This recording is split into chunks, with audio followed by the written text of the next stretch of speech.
Walang inaksayang oras si Satan. Itinuro niya patungo sa scroll na nagbubuo pa rin.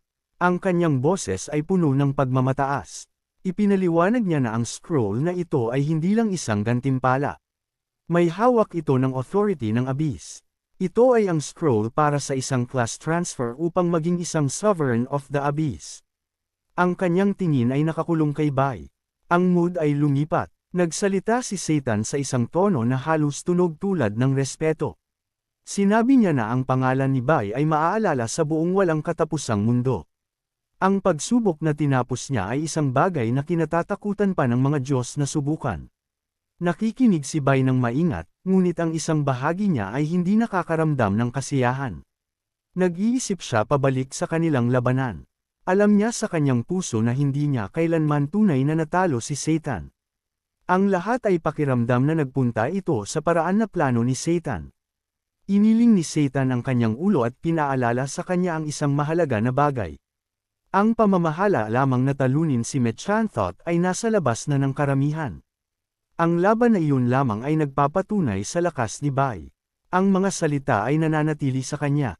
Nagsimulang mag-reflect muli si Bai. Isang pag-iisip ang dumating sa isip.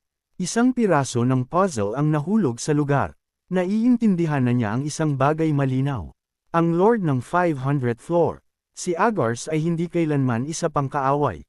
Siya ay isa sa mga minions ni Satan. Tumango si Satan ng walang pag-aatubili. Kinumpirma niya na si Agars ay talaga ang isa sa kanyang sarili, bahagi ng isang grupo na kilala bilang ang 72 godly demons. Kabilang sa kanila, si Agars ay may hawak ng ikalawang posisyon. Ang katotohanan na ito ay nag-aayos ng anumang pagdududa sa ulo ni Bai. Ngayon na ang 600th level ng Abyss ay nasa likod na nila, tiningnan ni Bai si Satan at binanggit ang kanilang deal. Naniniwala siya na ang kanilang kooperasyon ay dapat magtapos dito, ngunit itinataas ni Satan ang kanyang kamay. At hindi sumasang-ayon. Sinabi niya na mayroon pa ring isang huling hakbang na natitira ayon sa kanya. Hindi pa ganap na natanggap ni Bai ang singsing pa. Higit sa lahat, hindi pa niya na-unlock ang inheritance na naghihintay sa kanya malalim sa impyerno. Nag-aatubili si Bai. Tinanong niya kung talaga bang plano ni Satan na ibigay ang mga kapangyarihan na ito. Tumango si Satan nang may kumpiyansa at nagsalita na parang ang kanyang salita ay isang solid na pangako. Tinawag niya ang kanyang sarili na isang diablo na may prinsipyo. Ngunit sa sandaling ang sandali ay tila kalmado, isang sinister na ngisi ang gumagapang sa kanyang mukha. Ang ekspresyon ni Satan ay nagbago ganap. Ang kanyang mga mata ay kumikinang sa masamang balak. Inaangkin niya na tatanggapin ni Bai ang kapangyarihan, ngunit hindi sa paraan na inaasahan niya. Ang kanyang tunay na plano ay mas madilim. Nilalayo niyang hayaan ang katawan ni Bai na tumanggap ng kapangyarihan para lang makontrol niya ito. Gusto niyang gamitin si Bai bilang isang sisidlan at bumangon sa pinakamataas na realm. Bumibilis ang tibok ng puso ni Bai. Ang kanyang isip ay kumikislap sa realisasyon. Nalinlang siya. Ang lahat ay isang bitag. Hindi kailanman nilayo ni Satan na hayaan siyang umalis. Ang tunay na layunin ay lamunin ang kanyang kaluluwa at kunin ang kanyang katawan. Mula sa simula, isang mabigat na puwersa ang nagsisimulang pumindot sa kanya. Ang kanyang dibdib ay humihigpit. Nagsisimula ang possession. Nanginginig ang kanyang katawan habang pumapasok ang kapangyarihan ni Satan. Ang dark energy ay bumubuhos mula sa bawat direksyon. Bumabalot ito sa paligid ni Bai tulad ng mga kadena na gawa sa purong kasamaan.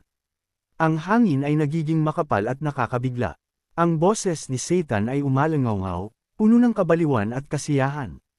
Idineklara niya ang kanyang pagbabalik, inaangkin ang titulo ng Abyss Sovereign. Ito ay ang simula lamang. Plano niyang kunin ang lahat ng mga mundo muli. Nararamdaman ni Bai ang pagbabago na nangyayari sa loob niya. Ang kanyang mga mata ay dahan-daang nagsisimulang mag-iba ng kulay sa dugo pula. Nagpupumiglas siya upang hawakan ang kanyang sarili. Nararamdaman niya ang kanyang kaluluwa na dumudulas, umaalis sa kanyang katawan unti-unti. Ang lahat ay pakiramdam na malawak na bukas at exposed. Tumaas ang takot. Alam niya na ang kanyang mga depensa ay wala na. Mayroon lamang isang opsyon na natitira. Walang inaksayang isa pang segundo, tinawag ni Bai ang kanyang pinagkakatiwalaan na kapangyarihan, ang kakayahan na ay backtrack ang oras. Inaktibo niya ito, umaasa na baligtarin kung ano ang nagsimula pa lang. Nawala si Bai bago pa matapos ni Satan ang possession. Ito ay nag-iwan kay Satan sa pagkabigla at ang kanyang mga mata ay lumaki sa hindi makapaniwala.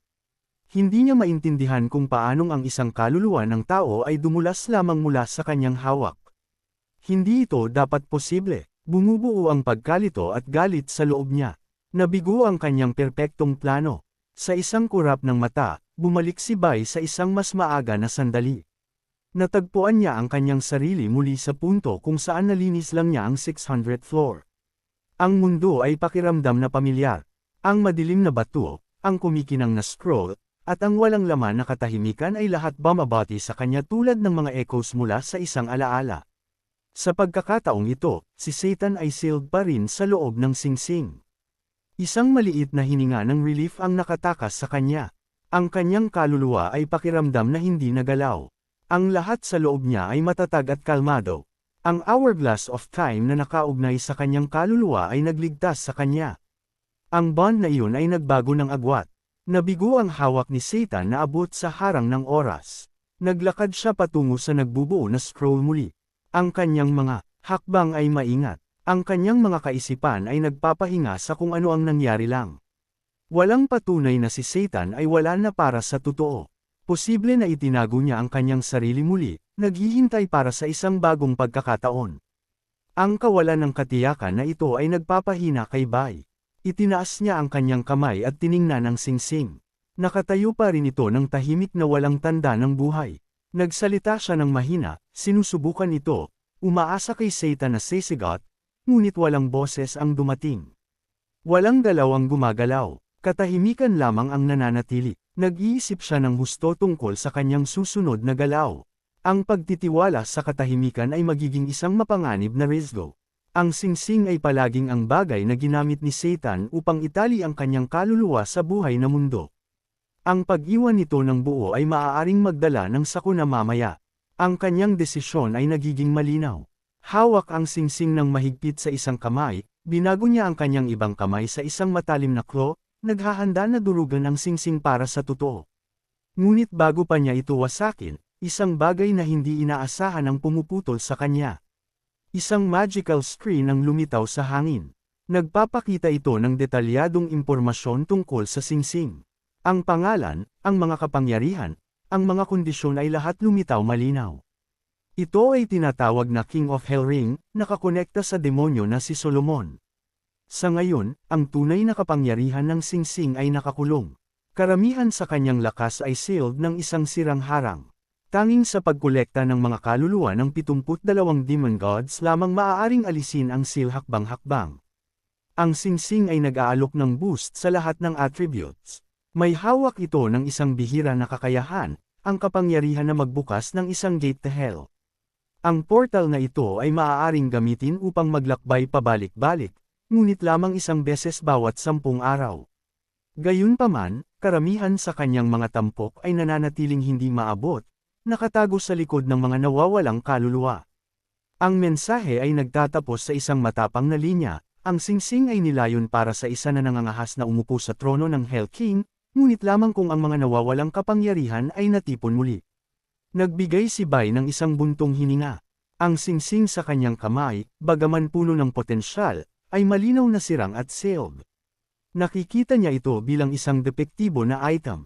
Ang pag-iisip na iyon ay nagpapadali sa ideya ng pagwasak nito na tanggapin. Humihigpit ang kanyang hawak habang naghahanda siyang durugan ito. Ngunit tama sa sandaling iyon, isang bagay na nakakagulat ang nagsisimulang mangyari. Isang maliit na bersyon ni Satan ang biglaang lumabas mula sa singsing, nakalutang sa hangin tulad ng isang maliit na genie. Ang kanyang laki ay maliit at ang kanyang mukha ay nagdadala ng isang halo ng takot at pinilit na charm. Mabilis niyang sinubukan na pigilan si Bai, tumatawag para sa kapayapaan at nagtatanong na pag-usapan ang mga bagay-bagay. Ibinaling ni Bai ang kanyang mga kamay ng bahagya, nagulat ng kakaiba na tanawin. Ang kanyang ekspresyon ay nagpapakita ng isang halo ng aliw at pag-iingat. Ang maliit na si Satan, nakalutang pa rin sa itaas ng singsing, naglagay ng isang nagmamakaawan na mukha. Sinubukan niyang lumabas na magiliw at magalang. Sa isang malalim na yuko sa mid-air, Ang maliit na demonyo ay nagsimulang magsalita sa isang mapagpaumanhin na tono. Ang kanyang mga salita ay puno ng papuri. Tinawag niya si Bai ang pinakamalakas at pinakaiginagalang na tao sa buong realm. Sinabi niya na ang kapangyarihan ni Bai ay walang kapantay at na ang kanyang pangalan ay uugong sa buong universo. Pagkatapos, sa dalawang kamay na pinindot magkasama at malalaking nagmamakaawa na mga mata. Nagmamakaawa siyang patawarin. Hindi mukhang humanga si Bai. Ang kanyang ekspresyon ay naging malamig. Pinaalala niya sa maliit na demonyo na ang pagpapalabas ay walang kahulugan ng walang tiwala. Pagkatapos ng lahat, ipinakita ni Satan ang kanyang sarili na maging ang uri ng nilalang na hindi dapat pagkatiwalaan kailanman. Ang maliit na si Satan ay nagsimulang magpawis. Mabilis siyang nagsalita muli, sinusubukan na ipaliwanag. Sinabi niya na wala siyang ialok sa ngayon, hindi sa kanyang kasalukuyang estado. Ngunit iginiit niya na ang inheritance na binanggit niya kanina, ang nakatago sa impyerno, ay tunay.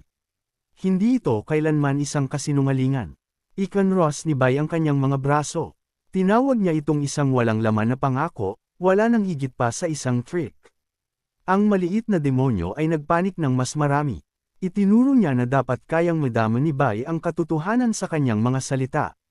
Inulit niya muli na ang mga kayamanan ay tunay at tatanggapin sila ni Bai. Naririnig ito, sa wakas ay gumawa si Bai ng kanyang desisyon. Ang kanyang boses ay nagiging matatag. Sinabi niya na kung sakaling magpasya siyang kolektahin ang mga kayamanan na iyon, pakakawalan niya muli si Satan. Ngunit hanggang sa dumating ang araw na iyon, ang maliit na demonyo ay mananatiling sealed palayo sa loob ng storage bag. Ang maliit na si Satan ay naglagay ng isang inosente na mukha, sinusubukan ng isa pang huling beses upang manalo ng pakikiramay. Sa isang malambot at umaasa na tono, tinanong niya kung maaari siyang sumama. Gusto niyang manatiling malapit, malinaw na natatakot na maikulong muli. Nananatiling kalmado si Bai at sumagot ng matatag. Ipinaliwanag niya na lamang ang inventory na nilikha ng Will of the Universe ang ganap na secure. Siniguro ng lugar na iyon na walang tricks ang maaaring mangyari gaano man sino o ano ang nasa loob. Ang maliit na demonyo ay walang pagpipilian sa bagay na ito. Walang inaksayang mas maraming salita, sinelyuhan siya ni Bai palayo. Ang maliit na si Satan ay nawala pabalik sa singsing ngayon ay nakaimbak malalim sa loob ng secure inventory.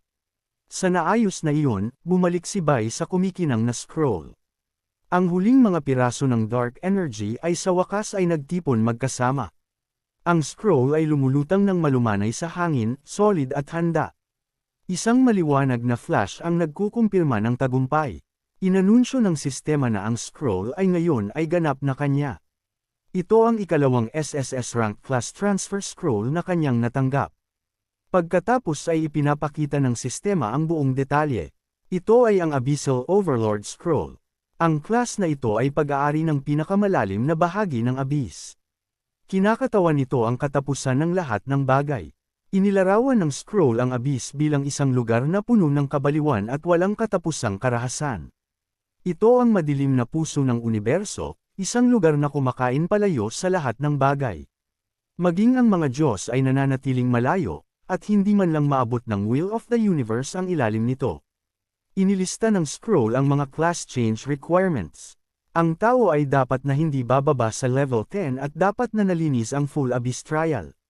Natugunan ni Bai ang parehong kondisyon, ngunit alam niya ng mas mahusay kaysa magtiwala sa lahat ganap.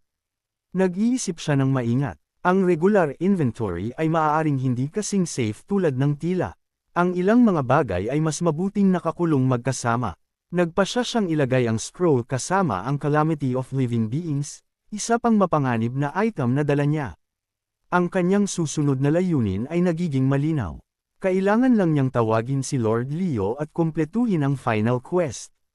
Kapag nagawa na iyon, i-unlock niya ang kakayahan na magpalat sa pagitan ng dalawang makapangyarihan na klase sa parehong oras. Nakatayo si Bai muli sa unang layer ng Abyss. Ang lupa sa paligid niya ay walang laman, tuyo, at walang buhay. Alikabok ang dumidikit sa sirang lupa sa ilalim ng isang kulay abo na langit. Kumuha siya ng isang malalim na hininga at humugot ng espesyal na barya na ibinigay sa kanya kanina. Ang isa mula kay Lord Leo, ang God of Trade. Ang barya na ito ay may hawak ng kapangyarihan upang tawagin si Lord Leo direkta. Itinaas ni Bai ito sa isang kalmado na tingin sa kanyang mga mata. Wala siyang mga plano na umalis sa abispa. Ang lugar na ito ay may hawak pa rin ng halaga para sa kanya. Kaya pinili niyang tawagin si Lord Leo dito mismo sa gitna ng malungkot na layer na ito. Ibinato niya ang barya sa lupa. Sa sandaling ito ay dumampi, isang gininto ang liwanag ang sumabog mula rito. Isang napakatalino na portal ang nagbubukas mula sa manipis na hangin. Ang liwanag ay mainit at matalim, ganap na iba mula sa madilim na nakapaligid. Mula sa gininto ang portal ay humakbang palabas si Lord Leo. Ang kanyang figure ay maikli at mapagmataas, nakabalot sa glow ng Trade Gods Authority. Ang Kating Karen sa paligid niya ay nagbabangga sa kadiliman ng abyss.